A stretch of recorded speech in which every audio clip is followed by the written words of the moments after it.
Perkarangan adalah sebidang tanah di sekitaran rumah yang dapat dimanfaatkan secara maksimal sebagai pemberi keindahan dan sumber untuk memenuhi kebutuhan sehari-hari.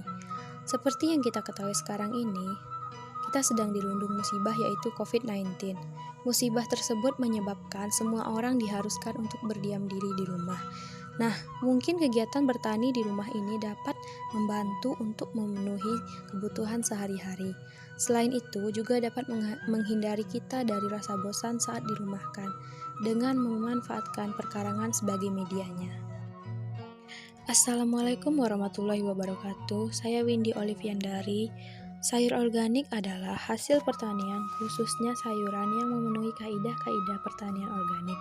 Di antaranya tidak menggunakan pestisida sintetis, pupuk kimia sintetis, melainkan menggunakan kompos.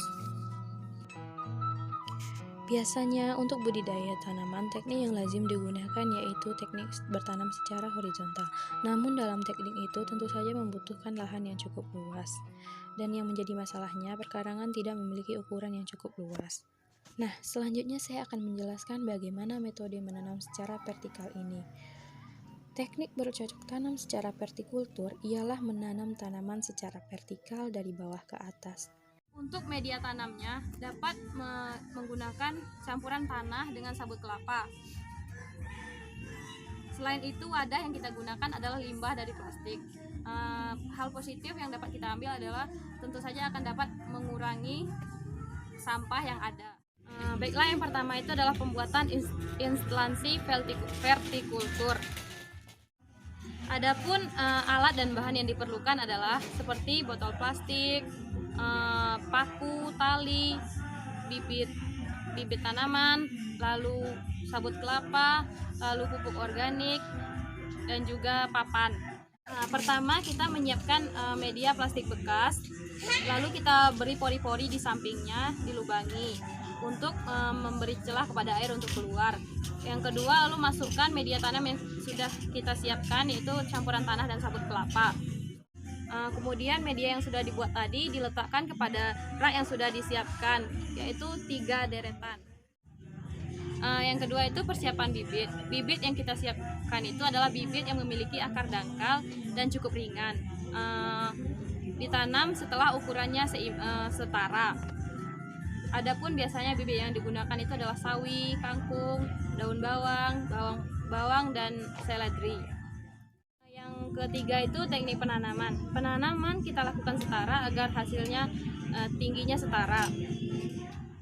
Bibit yang sudah kita siapkan kita letakkan ke dalam lubang tanam yang sudah kita buat, kira-kira berukuran setengah inci.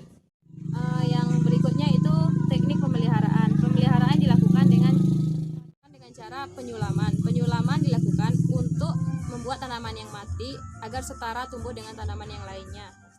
Selanjutnya pemupukan dan penyiraman. Pemupukan menggunakan pupuk organik, yaitu yang berasal dari tumbuhan, ataupun juga pemupukan dengan kompos. Berikutnya adalah pengendalian hama. Pengendalian hama ini dapat dilakukan dengan langsung membuang hama tersebut. Baiklah, itulah sedikit cara tetap produktif di tengah-tengah COVID-19 ini dari saya.